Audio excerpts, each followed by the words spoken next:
BMI. BMI is a rather, rudimentary metric, okay? It does not take into account percentage body fat. So because of this, the BMI ranges for different countries are different to take account in racial composition of body fat, because body fat is determined, part of it is determined genetically, so different races have, you have to adjust the body fat to take into account whether you're obese or not. So different countries have adjusted their BMI differently. In Singapore, they brought down the obesity level to 27.5, as this article states. In Malaysia, it's still 30, and in most other countries, it's still 30. In most countries, the normal range is 18.5 to 25, but Malaysia, as well as most Asian countries, have brought it down to 23 for the normal range. This is to, again, take account the body fat composition. Now, how this was discovered was very interesting. There were two medical students in Oxford who decided to monitor their BMI for life, okay, after they graduated. One was from India, one was from England. And the one from India, although he had the same BMI as the one in England, his friend in England, he had suffered health conditions that were associated with obesity. So when they found out, did further research, that's when they said they discovered that they have to take into account the body fat percentage, and Asians in general have a higher body fat percentage than Caucasians, and because of that, the recommendation was to lower the normal upper limit from 25 to 23 for most Asian countries, okay? Singapore did one step further. Not only did they do that, they also brought down the obesity level from 30 to 27.5. In Malaysia, it's still 30. Anyway, anything above 23 is bad news, so you should bring it down to below 23. And there's a wide range of 18.5 to 23, because you also have to take account not just your body fat percentage, but also your somatotype, your body build, whether you're an endomorph, you're a mesomorph, or you're an ectomorph, okay? So anyway, all this don't have to get too complicated. If you want to know more, you can attend my workshop on Friday, 5th of September, 2025. It'll be from 2:30 until 4 o'clock. It'll be a high tea in Bandar Utama. And the food that they serve at the high tea is a buffet. There's enough plant-based, whole food, plant-based foods there for me to run the workshop. Of course, there'll be some animal-based foods there, which I would encourage you to avoid. But if you can't tahan, there's actually a rule that you need to be on the diet 99% of the time. It doesn't have to be 100%. So that 1% is for you to lepas gan, it's a safety valve. Otherwise, you'll be driving up the wall, climbing up the walls, and then you give up altogether, which is a lot worse. So we have a 1% safety valve there. So if you cannot tahan, 1% means 1 in every 100 meals you can eat meat. So roughly 1 meal every 3 months or so. Now, I only eat plant-based, animal-based foods twice a year, on my children's birthday, which is February 4th, and my birthday, which is February 5th. So my birthday is the day of my workshop, so I may eat some animal-based products depending on my mood. Last time I used to look forward to these days where I eat animal-based products. Now I can take it or leave it. I don't feel the necessity because I'm so used to eating whole food, plant-based foods since 18th of October 2018. So this year it would be 7 years that since I've been eating whole food, plant-based. Now, it's also important to not just know what to eat. In fact, to know what to eat, I've adopted a very simple system called the traffic light system. So we categorize foods under 3 colors. The red light foods, red light category are foods that you need to avoid at all costs, or if you have to take, only 1% of the time. Yellow light category are the ones which have high nutrients, but also high calories.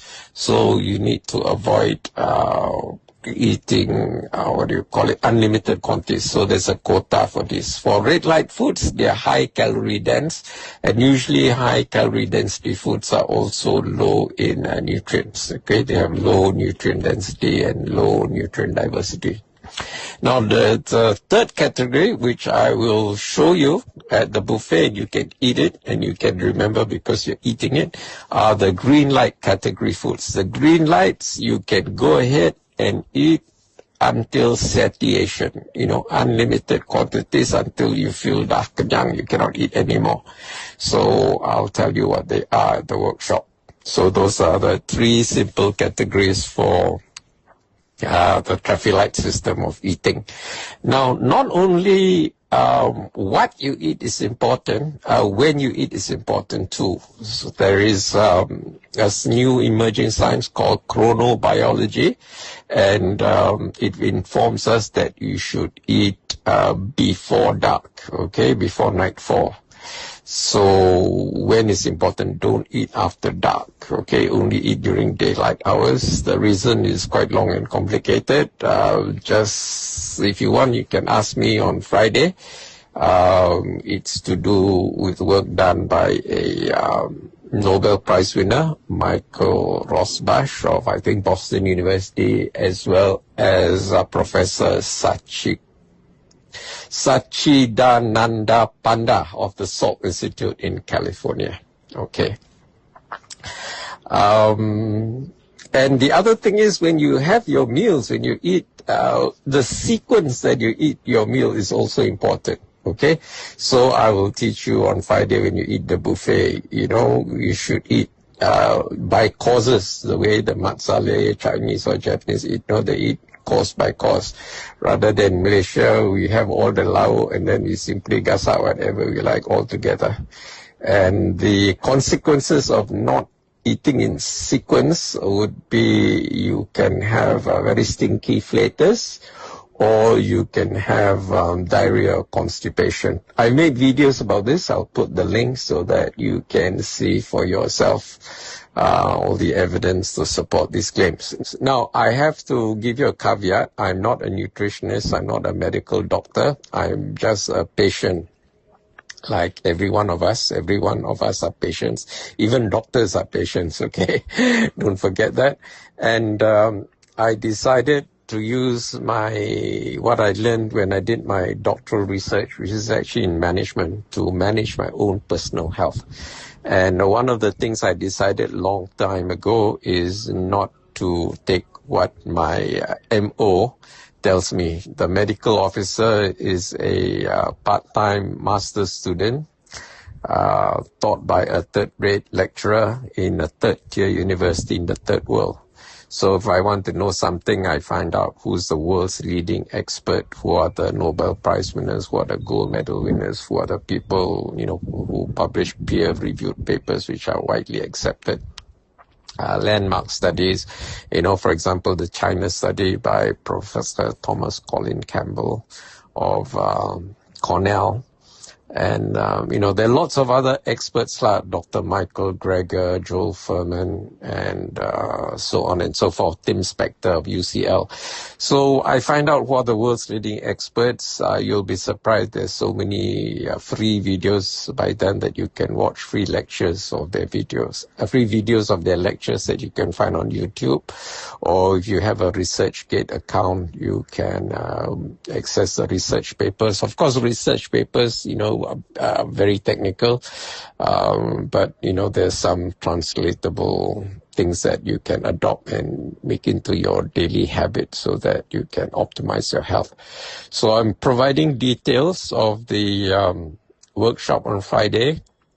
To get an invitation, you have to make a donation minimum of 200 ringgit. I'm not giving the exact venue because I don't want gate crashes and all that. So once you send me the donation by bank transfer, in the reference, put your phone number, and I'll WhatsApp you the exact venue. Okay. Don't put your name because your name will already been shown when you do the bank transfer, because you put your name, there may not be enough space for you to put your full phone number. So to make sure your phone number, is legible, just put all the numbers, no need the hyphen and no need blank spaces between the numbers, just put all the 10 digits, and hopefully I'll be able to read your phone number and tell you the exact venue of the high tea whole food plant-based buffet workshop. Okay, so see you on Friday if you're in KL or PJ. Bye. Attendance at my whole food plant-based buffet high tea workshop from 1430 to 1600 hours on Friday, 5th of September 2025 is by invitation only. To receive an invitation, you need to make a minimum donation of 200 ringgits towards my various eye treatments. Details may be found here. http://vegivore/8477.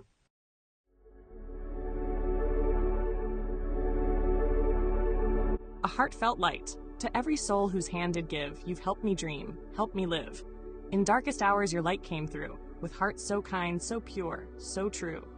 Your gifts, like stars in deepest night, have steered me gently toward the light. Each coin, each word, each silent prayer, a thread of hope, so rich, so rare. My eyes once dimmed now seek the skies, and slowly clearer visions rise. Because of you, I dare to see the world again. Its grace, its plea. Your compassion's flame will not just stay with me alone. It lights the way for others wandering through despair to feel the warmth of selfless care. You've shown what love in action means, in quiet ways through giving scenes. You've built a bridge from soul to soul and made the broken feel more whole. So let this thanks rise like a song, a melody both soft and strong. May your example gently call more hearts to rise to give. To fall into the joy of lifting pain, of planting hope where none remains. Your kindness walks beside me still, a light, a love, a living will.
share your thoughts in the comments below. Don't forget to like this video and subscribe to our channel to show your support.